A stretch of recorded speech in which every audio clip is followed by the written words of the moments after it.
Unfair contracts with independent contractors, case scenario analysis. Introduction of the issue.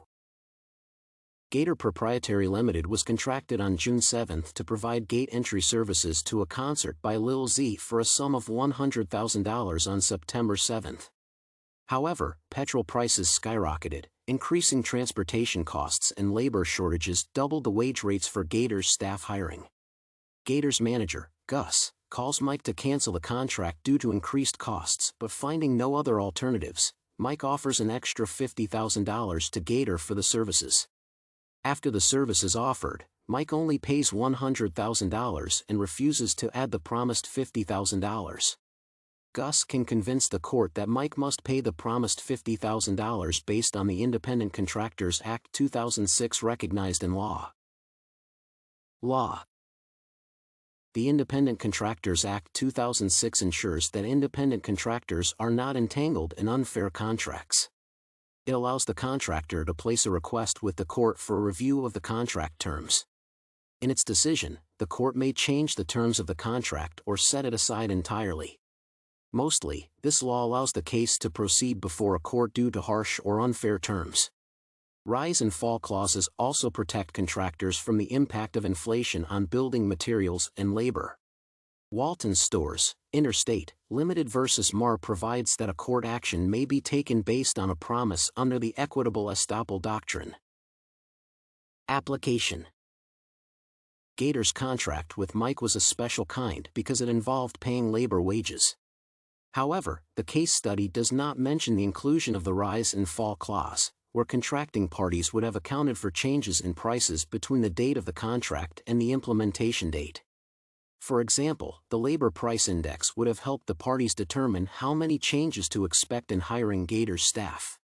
Ideally, the contract was not thoroughly completed because the cost drivers for Gator, as an independent contractor, were unidentified. Therefore, Gator can sue under the Independent Contractors Act 2006 to have the rise and fall clause included, automatically adjusting the price of the contract without discussions. The Act gives the court power to alter parts of the entire contract to protect an independent contractor from losses. Considering that Gator had already provided the services, Gus might pursue only the promised $50,000. This case would be presented as equitable estoppel because it was not written in the original contract and was never put into any written form. In this case, Gator must prove that the case meets the elements of equitable estoppel, including the existence of a promise, detriment caused due to reliance on the promise, and unconscionable conduct on Mike's side. The case would fulfill all the elements of promissory estoppel and become enforceable in court. Firstly, Gator and Mike were in a legal contract when the promise was made. Secondly, the promise was believable because Mike seemed to have understood the increased costs for the service delivery. Consequently, Gator relied on the promise to hire staff and transport the tools he needed at higher costs than foreseen in June. Finally, Gator suffered detriments because his costs for the service exceeded the June projections. Conclusion. Gator will convince the court that Mike should pay the $50,000 because the promise of an extra payment enabled Gator to complete the contract by offering services to Liz.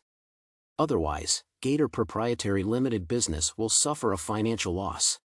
The company can sue to enforce promissory estoppel because it would have withdrawn the contract in time if such a promise were not made. Alternatively, the court may act on the Independent Contractors Protection Law and change the contract terms, making it possible to determine a different extra amount to cover the services.